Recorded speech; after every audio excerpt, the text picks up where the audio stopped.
Thank you for tuning in once again to the Old Code Podcast. I apologize for the fact that I did not put out an episode on Monday. I have been sick this entire week, and I did not have the mental capacity for getting an episode out. This is the 21st episode that I am putting out, and this is a bit of a touchy subject because I don't want to speak poorly, but you know me, I've never shied away from super touchy subjects. Today I want to talk about femininity and masculinity. Now, I don't want to talk about the idea of what it is necessarily to be a woman. I am going to just flat out say that to be a woman is to be biologically female. There's no way around it. I think it is an aspect of delusion to believe that you can be anything than what you are. If you are a man and you believe yourself to be a woman, you should probably get some help. If you are a woman who believes you're a man, then you should also get some help. I believe that we are created what we are, and if we have a delusion or a belief that we are something that we are not, then that is contrary to reality. Going back to the classical transcendentals, truth is what it is. And so really I want to get down to what are the personality traits and what are the characteristics that more so define what it is to be feminine and what it is to be masculine. And I'd like to use biblical resources in order to define what it is to be feminine and masculine, and I want to give some examples really from fiction in order to demonstrate what I'm talking about. So, giving a brief overview of the subject, I want to talk about what it is, the onus that we then bear when we are excellent in one area, which is to be strengthened in the other area in order to garner balance. And then ultimately, I want to give what that balance looks like in those fictional characters. And I am sure that there are historical figures that I could draw from, but ultimately, I think it's fiction presents us with hyperbole or exaggerated images that we can then understand the base ideas from. So really, I want to, first of all, go back to a created order. We're starting off with Genesis 1 and Genesis 2. And so the image of God, as initially created in a masculine image through Adam, is meant to name the animals. And so the first thing we can understand of the masculine nature is that it is meant to categorize. It is meant to bring about order. Not that there was no order to begin with. God already had an order in mind, but the image of God working through the masculine nature was categorizing and creating order. His first job was to assign names / categories to the animals. You can even see this in God himself when in Genesis 1 it talks about how the earth was formless and void. There's an underlying idea of it was created a bit chaotic. And then order is slowly established through this. So you can see he separates the water from the dry land, he separates light from darkness, he creates living. I'll get to that in a second. He is creating order out of this chaos. And it's actually fascinating. The Hebrew for formless and void, it's tohu v'bohu. This is kind of an idiomatic phrase in Hebrew. It's like topsy-turvy. It means it's a bit out of... It is a bit out of order, but it's an idiom in order to demonstrate that. So that initial phase of creation is an assigning of order. He puts the birds in the sky for the sky. He creates fish for the sea. He creates land animals to rule the land, and then he puts man to rule over creation. So this is a basic image of masculinity. Masculinity is an assigning of order. As an additional note, I think I might go into what it is to actually be toxically masculine or toxically feminine, as it were, because that's not a conversation we're having quite as much in the cultural lens. So so man is put in the garden to cultivate the garden, to steward, to keep and to guard the garden, but also to expand this image of order into the rest of creation. So you already have a garden, and man is made to work that garden. Now, initially, before the fall, before sin enters the equation, creation will be working alongside him. It will not be working against him. It will be working with him. So what you have for the picture of masculinity is not necessarily governance, but it is discerning the true and the good, and then applying the true and the good in an orderly fashion. So man having an inherent understanding of what is true and good in the garden is then called to assign that truth and goodness, that order, and expand the bounds and expound the boundaries of that garden into the rest of creation. He's meant to be cultivating life. He's meant to be creating a sense of beauty in it as he expands the true and the good in the rest of creation. We can also see how the fall affects that calling. So, like I said, I'm going to read from Genesis 3, verses 17 to 19. Because you have listened to the voice of your wife, and you have eaten of the tree of which I commanded you, you shall not eat of. Cursed is the ground because of you. So, first of all, I want to elaborate on this. There's a masculine application first in God's, you shall not eat of it. This is God's imposition of natural order. He says, not only you have all of these trees that you may eat, but also this tree that you cannot eat. This is an assigning of what ought. This is goodness. So he says, this is good, this is not good. This is a masculine reflection of God's nature in assigning creative order. Then he goes on to say, like I said, cursed is the ground because of you. In pain you shall eat of it all the days of your life. Thorns and thistles it shall bring forth for you, and you shall eat the plants of the field. By the sweat of your brow you shall eat bread till you return to the ground, for of it you were taken, for you are dust, and to dust you shall return. So God's creating man out of the ground, again, was an establishing of order, and part of the curse is an undoing of that ordering.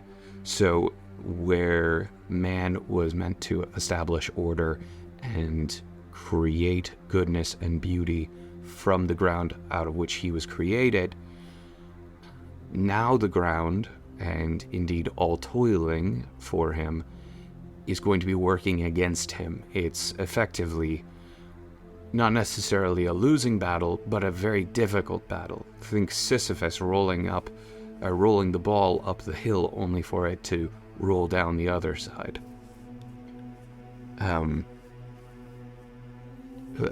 Furthermore, when it comes to the dust, him returning to the dust, again, this is an image of that undoing, even of an order that God has established. He created man out of the dust, and now he is returning to that dust. He is merging back with the creation, even the creation which strives against him.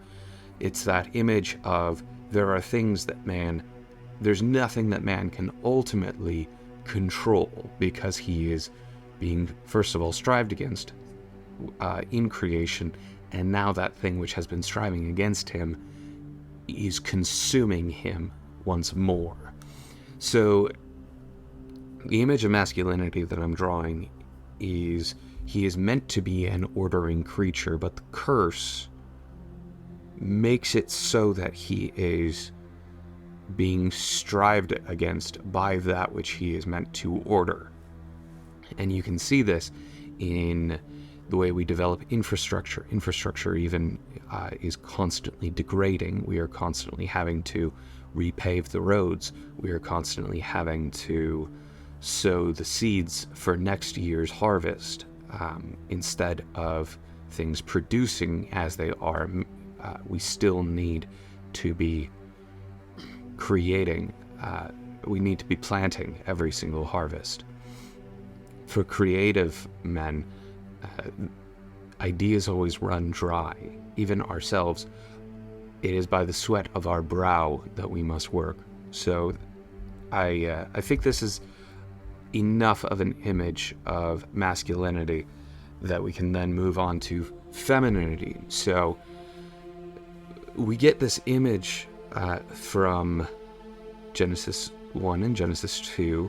God puts man in the garden, and he says, it is not good for man to be alone. And so we first of all see that man ought to be a relational creature. But he's not a relational creature yet.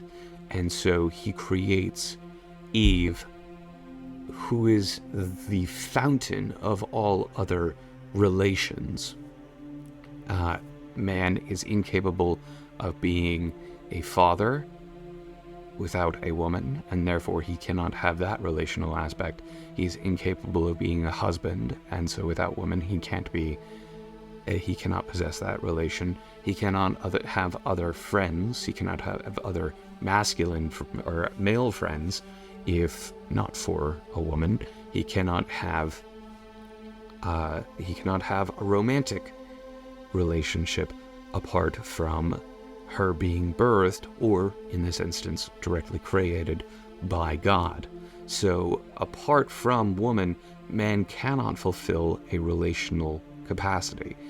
And in this, woman is created an inherently relational creature. She is meant to actualize potential in a distinct way. So man is actualizing potential in one way, while women are actualizing potential in another way.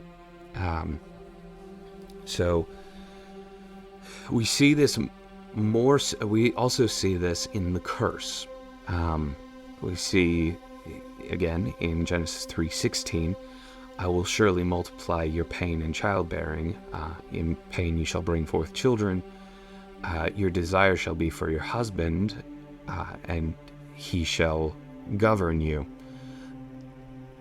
Now, I take issue with the specific translation of childbearing, because in the Hebrew, again, beg your pardon, the word childbearing is not simply in relation to the birthing of children, but it's anything related to the bringing forth of children. It is everything from the conception to child rearing and everything in between. So the curse that we see placed upon women being relational, like woman being initially created in the image of a helpmeet. She is twofold. She is relational and she is a nurturer. She is a helper and relation. And this is not to say that she is in any way inferior because she is meant to help. That is to say, you could theoretically even say the same thing, where man is inferior because without woman, he is just a single man. He can't create any more humans. He just lives alone. So again, I believe the Apostle Paul even says that woman was created for man, but every man has been created from woman. So there's no ontological hierarchy. There's no inferior and superior. There is a hierarchy of roles, but there's no ontological hierarchy. You can't say one is more important than the other. Again, if you are to... Okay, as an image, if you have a clock, and this is not... Please don't take this image to the absolute logical extent, because, again, images always break down. So if you have an image of a clock, and it is missing one gear, and without that one gear, it will simply not work. That clock is fundamentally useless. It cannot do what it is meant to do if not for that one gear. Once that one gear is put in place, the whole picture comes alive, and you can see this with any created thing. If not for the one thing, the thing is fundamentally useless. So which one is more important, a broken clock or the gear which makes it work? You can't say one is more important. And I think it's important to say that neither the masculine nor the feminine are actually either the broken clock or the gear. What I'm talking about is a holistic image of the human nature. In both instances, the man can be considered the gear or the clock. The woman can be considered the gear or the broken clock.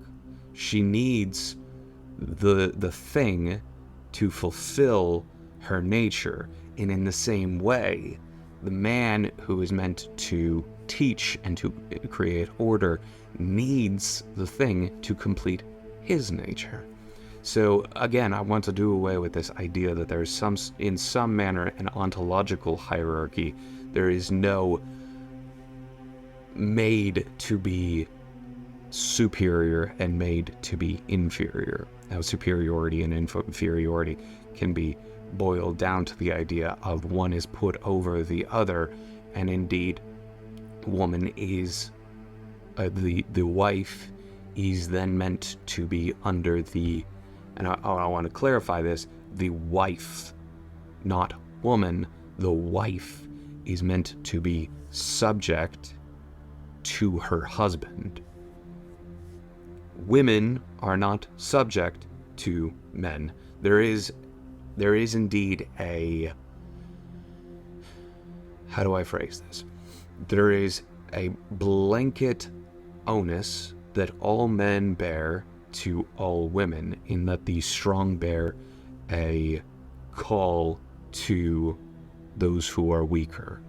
And indeed, there is a blanket onus that the weaker bear to the stronger.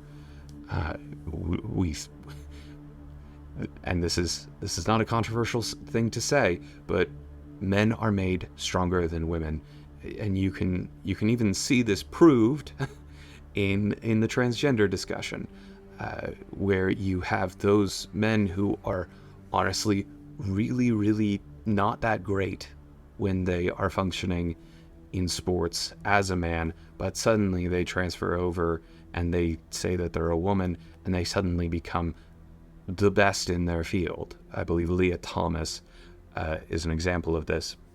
You can even see this in Serena Williams, where amongst her female competitors, she is number one. She is absolutely number one. But if you have the woman playing against men, so she's number one out of however many, versus a man who is maybe top 100, but he's in the 80s, they're still going to dominate. So again, there is an onus that all men bear to take care of those who are weaker than them. And this is a universal human aspect. Mothers have an onus to their children. They are weaker than them, and they bear a distinct calling to take care of them. So again, we have an image of that which is ordering, which is the masculine, and that which is relational and nurturing, as woman is created to be not only relational but a helpmeet for Adam. A helper suitable is the term. She is specifically suitable as a helper to the masculine image. So when I dial this back, women are not subject to men. Wives are subject to their husbands. Daughters are subject to their fathers, as much as sons are subjected to their fathers and to their mothers. Clarification: daughters subject to their mothers. I don't know why this is a controversial topic, but I think it needs to be said that women have no need to submit to a man who is not their husband, father, or pastor. Done deal. I do not see any biblical or logical argumentation that a woman should be subject to a man that is not any of those three relations whatsoever. So moving forward, one of the points that I'm getting at with this is the fact that it also goes to something I mentioned in the last episode on introversion and extroversion, which, by the way, I did spot the fact that I misspelled extroversion. I apologize for that. And it is not in any way a Freudian slip suggesting that I believe those who are extroverted are extra, as it were. The onus that you bear in having a nature which is more pronounced in one area. I beg your pardon, I'm going to have to take a drink. I apologize. Sorry, like I said, I'm still getting over something. The onus that you bear when you have a nature which is more pronounced in one area or the other is to cultivate the area that you are weak in. And so I'll flesh this out through what is toxically masculine or toxically feminine. So the difficulty arises, the language of toxic masculinity. I've heard that masculinity is toxic when it's not masculine enough. But I find that to be a lacking definition. So masculinity and femininity are toxic when they lack an inherent counterbalancing of the opposite nature. So a man becomes toxically masculine when he lacks an inherent understanding of his relational and nurturing calling. And you see that ultimately actualized in a tyrant. It becomes tyrannical because the man is seeking to actualize his own will. He is seeking to establish his own order without due regard for those who he needs to be caring for. So when a man is so fixated on his own desires, his own will, his own his own premise that he loses sight of his relations and those whom he is called to fundamentally be serving. So you see this all the time in media, and you see this with men, and this ultimately usually actualizes itself through aggression. And I'll get into aggression a bit more in a future episode, but aggression and emotionality, or on aggression and emotionality, but aggression itself, anger, is an emotion that is very useful in the context of when justice is infringed upon. So in toxic masculinity, actual toxic masculinity, when one is not paying regard to any real sense of justice, but to one's own understanding of justice, aggression tends to come out. So again, we can think of the abusive husband or father, we can think of the insecure man, we can think of a lot of, like I said, the red pill or black pill community in the previous episode on the rejection of the black pill or red pill. There's the idea that my self-worth is being infringed upon, and so I'm going to lash out.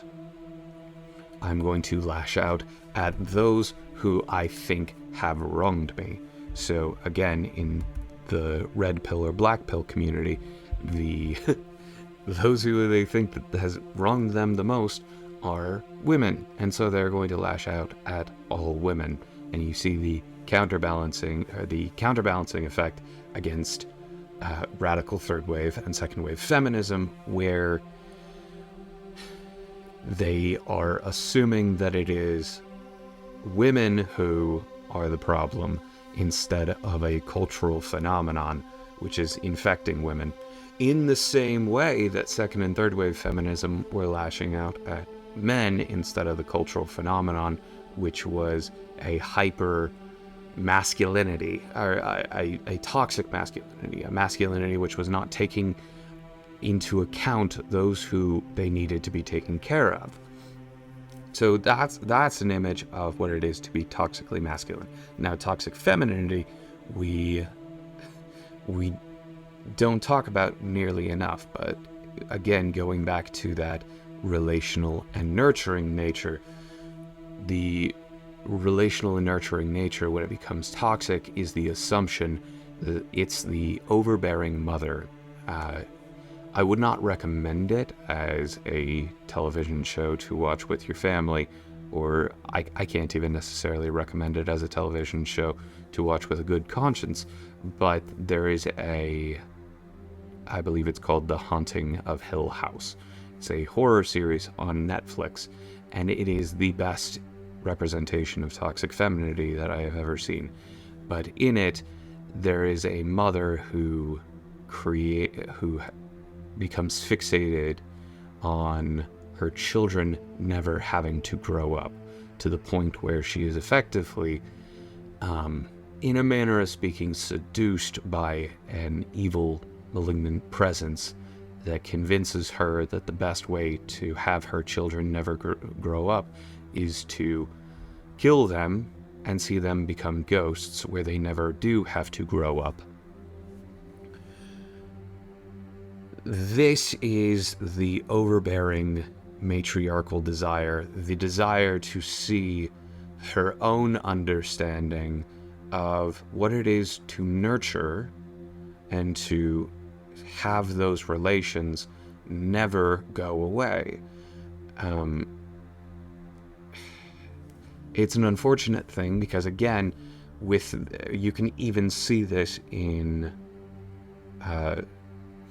goodness, I'm forgetting the name of it. It is critical race theory. There we go. Or critical CRT ideology. It is the idea, and even Marxism, I should say. Marxism is the idea that any hierarchy is bad, to quote Marx. himself. The entirety of history is summed up in class struggle, essentially. So Marxism, CRT, these are fundamentally feminine ideologies because it's the idea to see people nurtured. It's the idea to see people become better. It's the idea to see relations nurtured, not only people nurtured, but relations nurtured to a toxic extent where there is now no longer any sense of hierarchy, there's no longer any sense of order, there is just pure relationality, there's pure nurturing.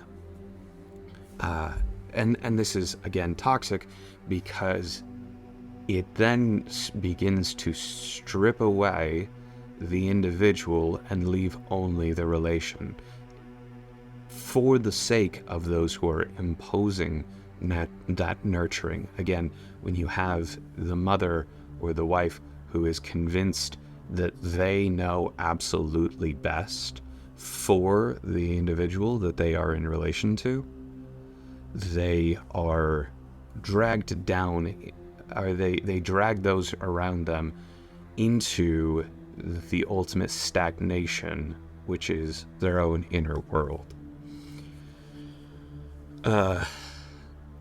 Couple side notes.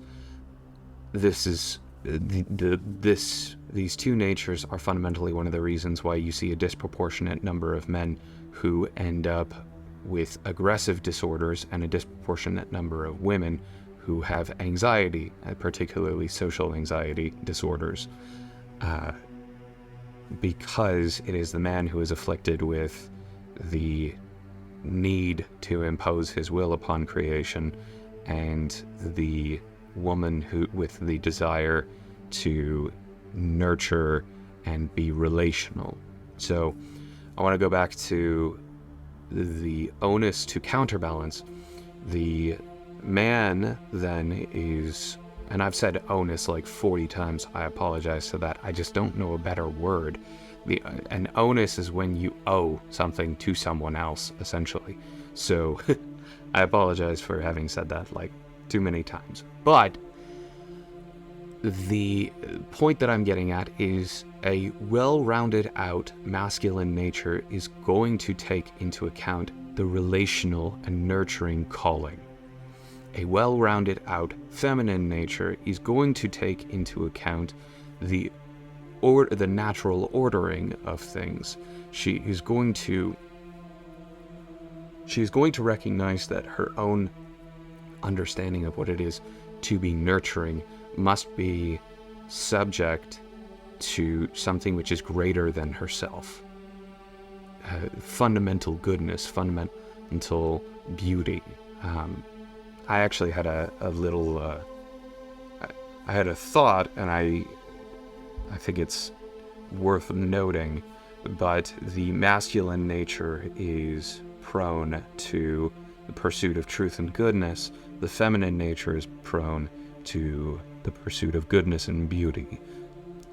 And this is a blanket statement. It is not an end-all be-all statement. So these two natures, when they come together, they are able to pursue truth, goodness, and beauty in a true, good, and beautiful way.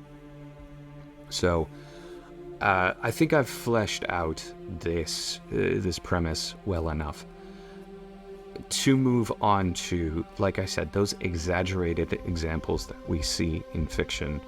So I think an amazing example of a healthily balanced individual in fiction, as far as the masculine role is, and I will preach this until the cows come home, is both the book and the movie depiction of Aragorn from The Lord of the Rings.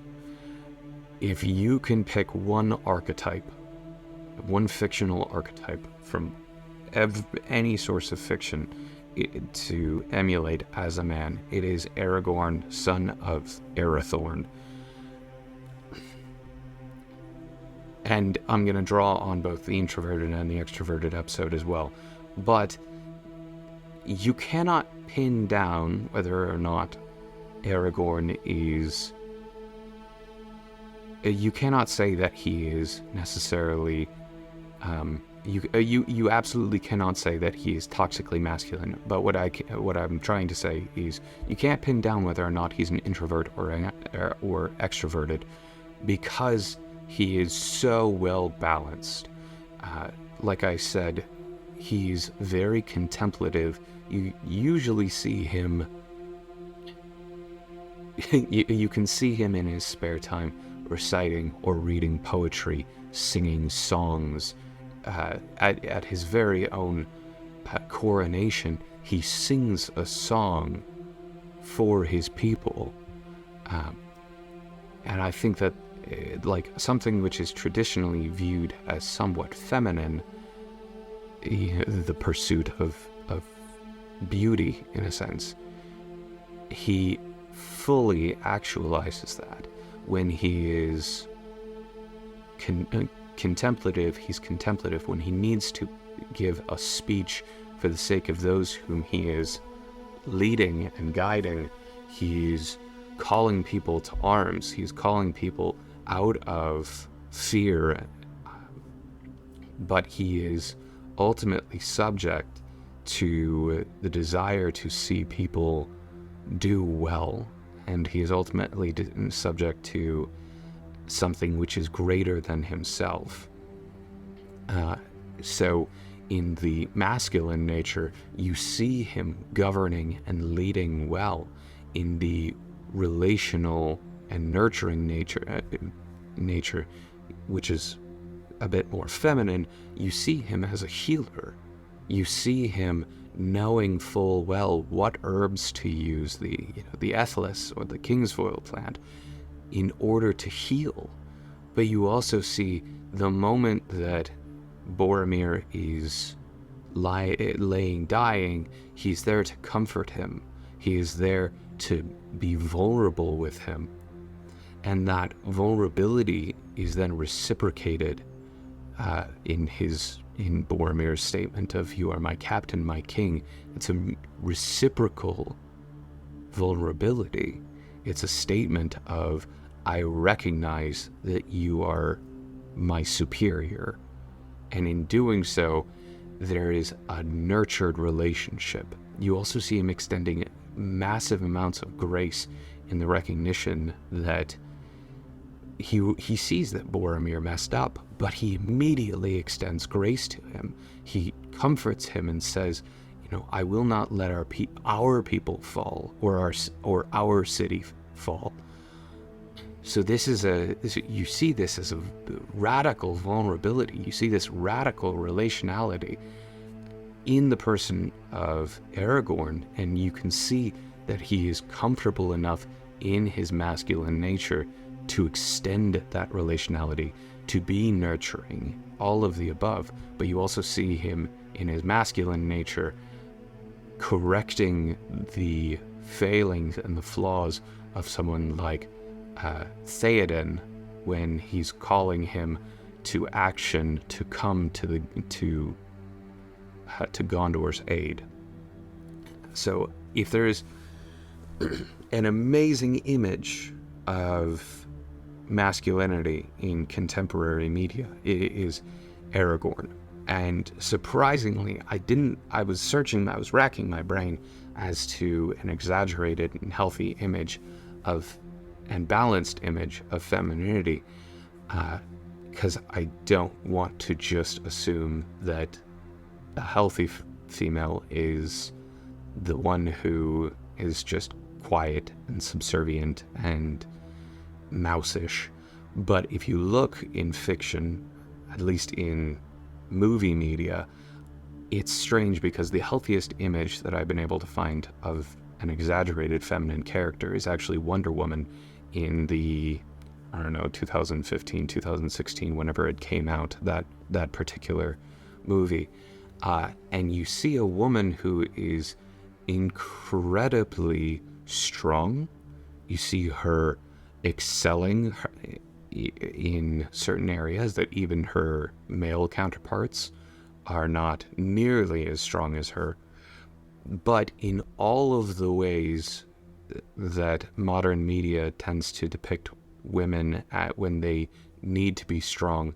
She's not bossing her male counterparts around. She's not dealing with their weakness or their failings through her strength. She deals with the villains and the bad guys with her strength.